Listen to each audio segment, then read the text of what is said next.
बिहार विधानसभा चुनाव के पहले चरण की सीटों पर उम्मीदवारों की घोषणा होते ही असंतुष्टि के स्वर तेज हो गए हैं। रोज नई नाराजगी सामने आ रही है। खबर थी कि अगर एनडीए को बहुमत मिला तो बीजेपी नीतीश कुमार को मुख्यमंत्री नहीं बनाएगी, लेकिन कहानी में ट्विस्ट तब आया जब चिराग पासवान की पार्टी को सीट बंटवारे में 29 सीटें दे दी गईं। नीतीश को यह बात नागवार गुजरी और उन्होंने तुरंत पलटवार किया।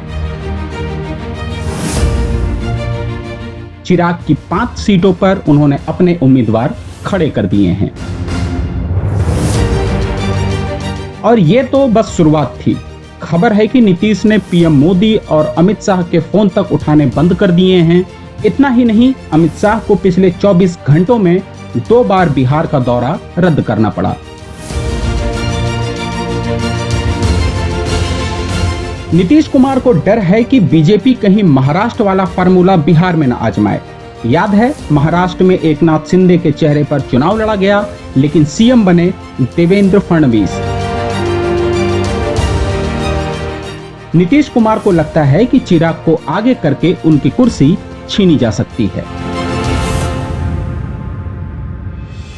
2020 के चुनाव में नीतीश की जेडीयू को सिर्फ 43 सीटें मिली थीं, जबकि बीजेपी को 74।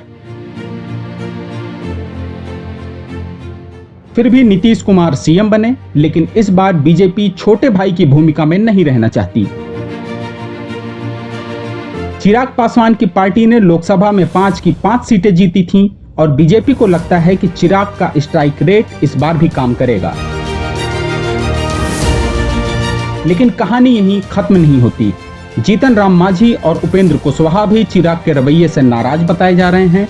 दोनों को 6-6 सीटें मिली हैं और खबर है कि वो नीतीश के साथ हाथ मिलाने को तैयार हैं। अब सवाल ये कि क्या नीतीश इस सियासी जंग में बाजी मार पाएंगे या बीजेपी का हनुमान यानी चिराग पासवान उनकी लंका जला देगा।